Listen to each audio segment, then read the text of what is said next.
Welcome to Griffin Station. Artificial gravity and life support systems are offline. Ah.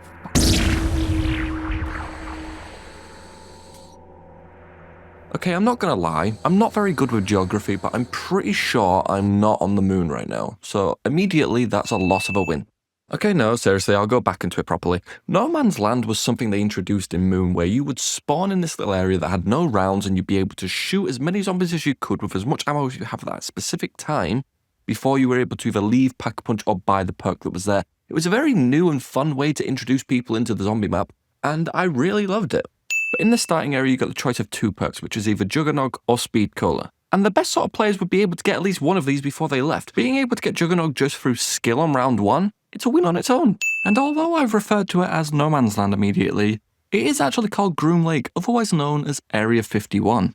It seems as though this particular hangar was used as a teleporter or a cargo area to get things to where they needed. The Americans decided to build their own teleporter based on the same principles as what was going on at the East. But there are some details to the American version of the teleporter that make it a little bit more interesting and modern. If you look underneath it, you can just tell that it's a bit more in this era than the one that was built in the 1940s. The challenge of No Man's Land was a very interesting one as well, because every so often you would hear this beep that would signify that it's got a lot harder to kill the zombies and they will move a lot faster.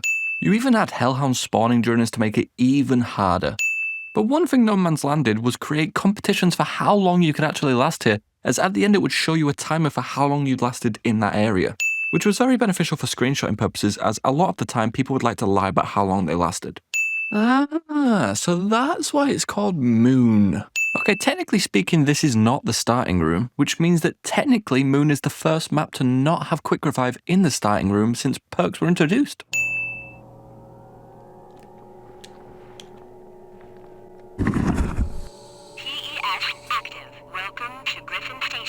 Okay, the voice line there definitely gets a win, but now it's getting another win for the fact you get to put a spacesuit on in zombies and travel around on the moon. Who would have ever expected this way back when zombies first started? I also really like the fact that when you put the PES on, the visor you're wearing has actually got scuff marks all over it because it would not be clean in this environment. I know we don't have a real moon base to compare it with, but I really love the idea that this is what they would look like.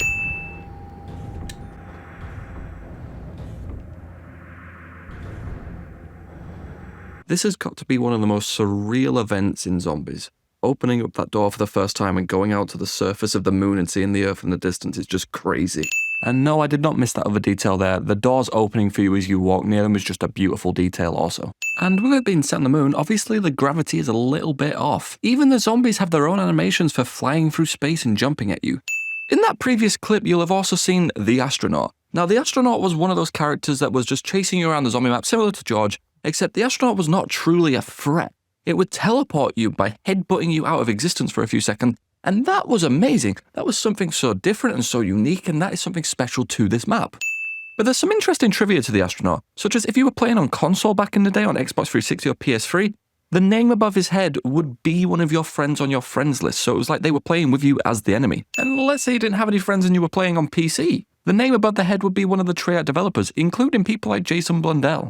And another thing is the animations of his slow-moving moonwalk towards you. It's not intimidating whatsoever. It's kind of entertaining at times, but you're still filled with dread whenever you see him. But then I think the sudden walking through a door and immediately being teleported core memory is something all of us have probably experienced on Moon, and it was still terrifying every time it happened. And one of the last points I'm going to give to him is whenever you actually kill him, he will blast you so far away if you're in an area that's not got gravity. And when I think about it on Black Ops 1, the astronaut is one of my favourite boss zombies that was ever introduced, so I'm going to give it an extra few wins just for that alone. But segueing into the Wonder Weapon, he is also immune to all Wonder Weapons, so that's another fact that makes him kind of cool. And there is another thing that should probably lose a win, but when he headbutts you, he can actually take your perks from you. Yeah, it's annoying, but you got headbutted by an astronaut, so it's your fault. So anyone that remembers Moon will remember that the Wonder Weapon for this map is very, very special in the way that it's actually two Wonder Weapons, the Zap Gun or the Wave Gun. Now, the wave gun is actually short for microwave gun, that's its name in the code, and it would quite literally microwave the zombies from the inside out, forcing their blood to the surface, and then they would expand and blow up. It was one of my favourite animations they've ever done, and I don't think any has replicated it yet. However, the Zap guns weren't as good, but they had their own special place. They were essentially the Americans' versions of the ray gun. The effect that it shoots out is pretty much the same, but then it electrocutes them instead, and they can only kill one zombie at a time. But what was great about the wonder weapons was that they were joined together, which means that you could use them both simultaneously as one singular weapon. But they also had their own ammo supplies, so if you went through one, you could move over to the other. This was a very unique and special wonder weapon, and it deserves the wins it's getting. But we haven't even added the kill counter yet, which is every single time I fire one single shot, how many kills can it get, and add that to the win counter. The wave gun can get 24, and the zap gun, it can get 1. Now, just because there was a wonder weapon on the map does not mean there was not also special grenades that featured also. Now, returning is the Gersh device, which if you watch the Ascension video, you will know is one of my favourites of all time, so it'll get a win. And fun fact, Gersh devices do not affect Hellhounds whatsoever. But the main feature of the special equipment on the map is the QEDs, or the Quantum Entanglement devices. These have got so many effects that I could probably make an entire 15 to 20 minute video just talking about the effects that you can actually get out of doing this. And it includes stuff such as spawning in weapons to fire around in 360 circles and kill things, or giving you free perks, giving you power-ups throughout the map, giving you reverse power-ups that could take away abilities from other players, even giving you pack-a-punch guns at random intervals. It is such an insanely ridiculous special equipment, and because I don't really know how to award wins to this thing, I'm just going to give it 10 because there's way more than 10 effects it can do. But I want to get a bit more into the map exploration now, because obviously the map is set on the moon, and that means it is a moon base. And one of the things I love most about it is that it's unfinished. If you go through the areas of this place, you can see the walls are not quite built yet. This area is not a complete space base, and it's not just meant to be pristine or perfected to the point of it being already finished. And then there are some completed areas, and these areas remind me a lot of the movie Alien from back in the day, which is also a great movie. And seeing all these computers and servers that are just sat on the floor of the moon is something that's probably ridiculous in the long run to think about, but I love the fact this base is unfinished. It adds a lot to the qualities of the map. And in case you're not quite getting what I mean by unfinished, I don't mean by the map developers. I mean that the base itself is not finished in its construction, which is why you've got all these open areas with zero gravity that are quite literally going into the openings of space. Also, I'm not sure if it's just a design choice, but why on earth are loads of the barricades in this map red?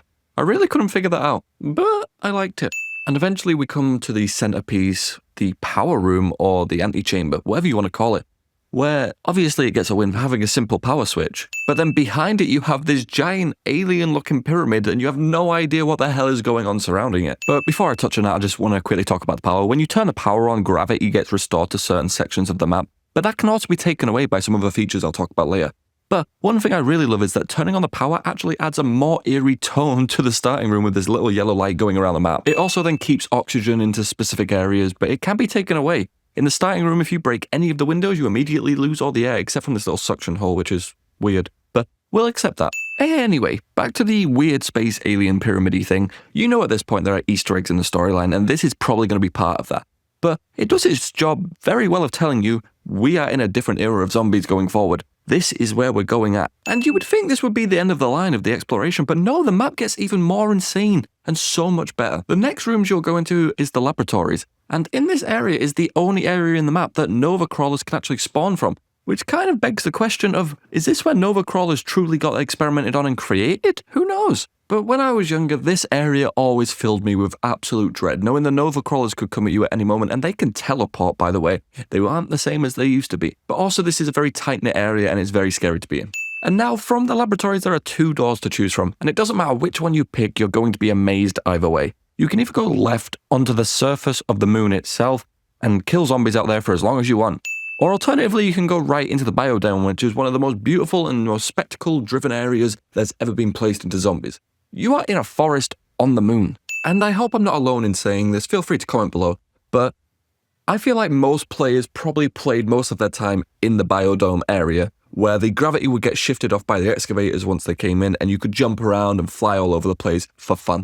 Now you may be thinking, what exactly is the excavator? Now the excavator could either be one of the most fun, interesting mechanics they added to a map, or the devil itself. It's your choice, really. But basically, in the distance were these 3 excavator machines, and now one of them was required for the Easter egg, which is why it could be the devil itself, but the other ones were optional choices as to whether or not you had to keep oxygen in the area of the map or not. And in the case of the biodome, most people will want it to break through because it made the area more fun. Do we really want to question the logic as to why they had these excavators that were attacking their own base? Probably not.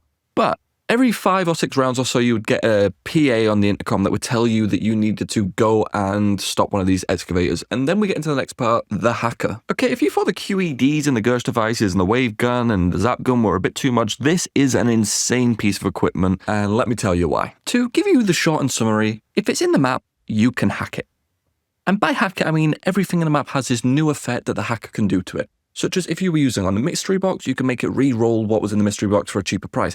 Or if there was a war weapon, you could swap the prices from what the pack-a-punch was to the original was. Or if you went back to the Earth, for example, you can pack-a-punch hack and make it have a barrier around it so you feel safe while you're pack-a-punching and getting your weapons ready.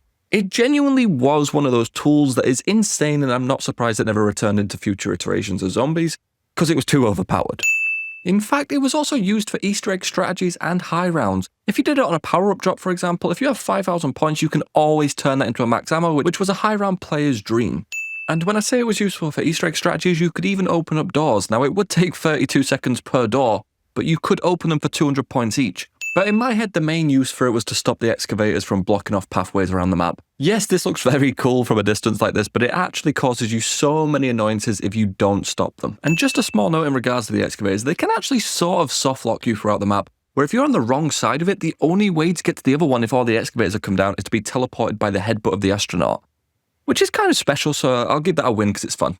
And one of the final points of the exploration has got to go to getting back to Pack-a-Punch, which is at No Man's Land. It's kind of cool that you can teleport back to the planet, but the one thing I hate more than anything is that if you're playing in a lobby with more than one player, all players have to be on that teleport pad, so I'm losing a win for that. And now it's time for the Easter egg, Richtofen's Grand Scheme. And of course it starts by playing a children's game on a computer in space.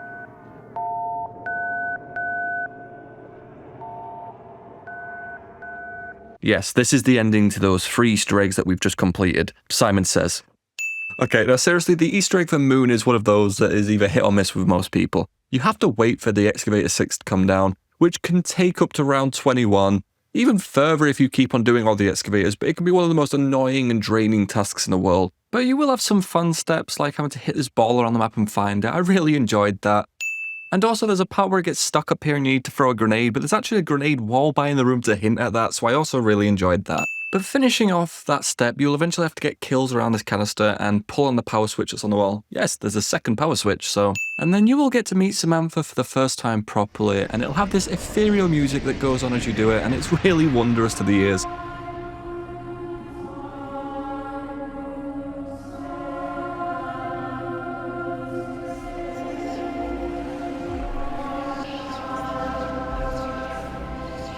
But the Easter egg isn't over there yet. Although you will get a trophy at this point, there is actually a continuation of the Easter egg from this point forward, which is Richtofen's Grand Scheme. And I don't know about you guys, but I kind of like the fake out of giving you a trophy and then actually having to continue the Easter egg like it's its own mini Easter egg at this point. But the sequence you can see in the background in this footage right now, where you've got the Vril device that's got the focusing stone in it, is not possible unless you've done the Call of the Dead and the Shangri-La Easter egg. I really loved that this game had a super Easter egg and it felt fulfilling to get to the end of it. But this step in the background is actually bullshit. You have to interact with this PC about 50 times, so you need a friend defending you in most realistic situations. It wouldn't actually get a win if it wasn't for the fact that the Richtofen and Max's dialogue that's going on during this scene wasn't really fun to listen to and really great to go on. We even get to hear Eddie say the classic line, "Teddy is a liar." Login Teddy. Password is a liar. I'm not, but that's why no one would guess it. And now you are ready to truly enact Richtofen's Grand Scheme. And obviously it relies on you doing soul boxes. And now, yes, that might sound a bit cliche, get 100 kills in front of some canisters, but the gameplay loop is built around the idea of you killing zombies. That's what pulled us all in to begin with. So ending it on that same thing, it's a win. With all 4 soul boxes charged, Richtofen can now interact with the MPD. But first, I need to get a thumbnail.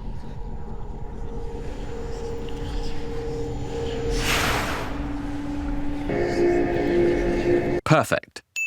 No, at this point, Richtofen has now swapped bodies with Samantha, and you get a perkaholic if you're playing as Richtofen at this point in time. Can I deny the awkwardness of saying Richtofen has entered Samantha? No, but at this point, you are lost. You are confused as to what's going to go on next. Is the story over? It probably should be, but you've still got one more twist coming up. So Dr. Ludwig Max has decided, you know what, I've got a plan to stop Richtofen now that he's in control of the ether. All you have to do is go and play Simon Says again.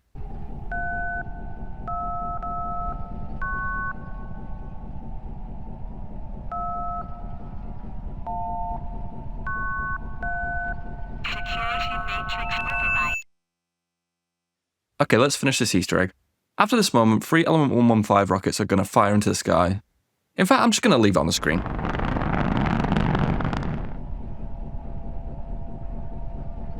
Seconds to impact.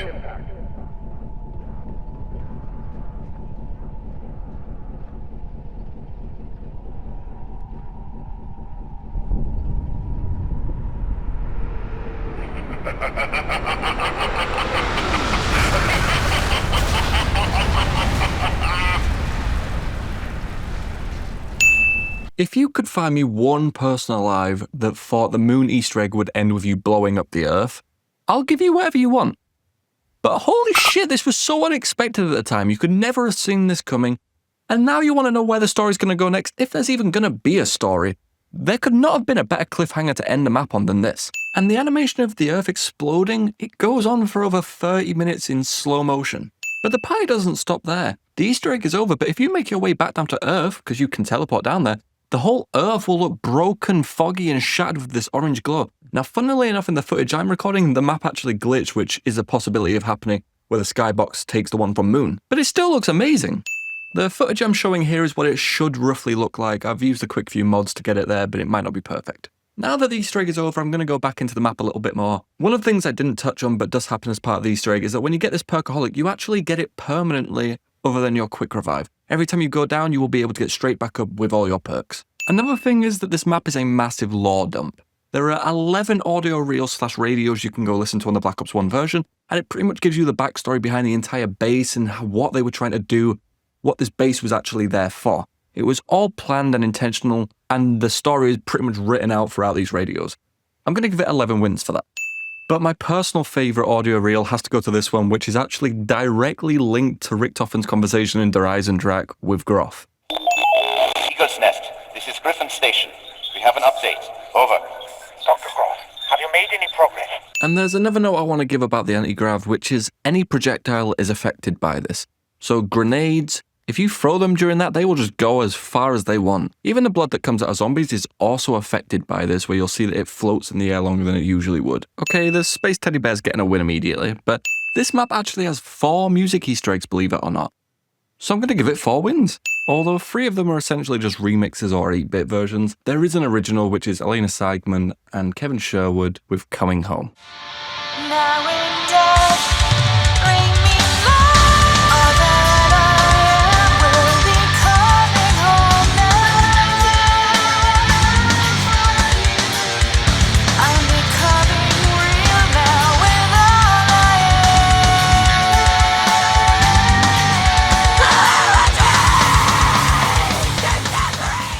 And like I said in the Shang video, I'm not going to do voice lines so much in this anymore, but there is one in particular from Takio that really hits the spot for me, and it's got to be this one. Oh, the moon. How predictable. Although there is one thing that will take note, which is that Richtofen and Samantha swap bodies. So Richtofen becomes the demonic announcer, but then Samantha takes over Richtofen's body, so you get voice lines like this. Ring around the rosy, pockets full of poison! And I'd be a fool if I didn't give the sound design on this map a win. Every single part about it just screams greatness. You've got the great technical decision of not making it completely silent when they're in space, even though it should be, because they know that players would not enjoy that. Or the sound of the breathing from the astronauts as it's getting closer to you, or the sound of the wave gun when they fire it.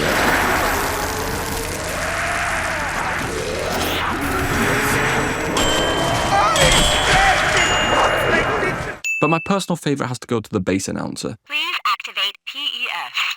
Critical oxygen levels detected. Whenever they say that an excavator is coming nearby or the power has been drawn from the area, I'm still compelled by each and every line that comes out of her. Except waiting for this one. Warning. Excavator Pi will cause decompression of Tunnel 6. So just a small intermission before I go into the Black Ops 3 wins. For some reason I got blasted into the sky mid-Easter egg run. Not actually sure what the hell happened here, but as you can see from the video clip, it just randomly happened to me. If you've made it this far in the video, please leave a like, comment, or subscribe to the channel. It means a lot, and I'd like to take you longer on this journey where I go through more of the maps in the future. Also, core memory unlocked, you've all jumped off this cliff for no reason. Honestly, this section is going to be far shorter than you think, but I just want to talk about how much of a successful remastering this actually is. The first time I loaded into Moon on Black Ops 3, I didn't really recall it looked like this. And it's because if you compare the two, they look like completely different maps, and the Black Ops 3 system on it makes it look so much more beautiful than it ever was. The colours all shine through, the map looks significantly better in every single way. It was like it was built for Black Ops 3. And I would go as far as to say it is the best remaster in the Zombie Chronicles map pack. And funnily enough, whilst making this video, a whole new Easter egg was discovered on the map Moon, where if you went and stood in this corner near the rockets, you would hear an apothecary beast wailing out. But here is the cleaned up audio that I have extracted straight from the files.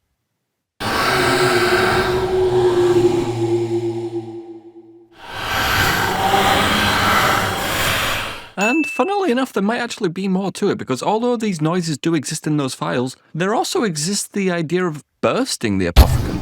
As with all Zombie Chronicle remasters, it did have a Samantha's Lullaby Easter egg, but I don't care about that. Moon was the only one that actually got a complete Easter egg in the form of the space dog, which is actually a homage to a very big Black Ops 1 theory that there was a space dog on the moon somewhere, which never did get found or exist to this point of knowledge. But it was really neat that Treyarch decided to put this in there because it was something that was just notorious with the fans. And I'm going to end this with the Black Ops 3 version of the loading screen because you can actually see the details in it and read what was on the page. And I can't tell you enough how this confused the community in regards to what the story was actually trying to tell you through these pages. But it was also the first introduction to Samantha's Lullaby, which is going to be the final win of this video.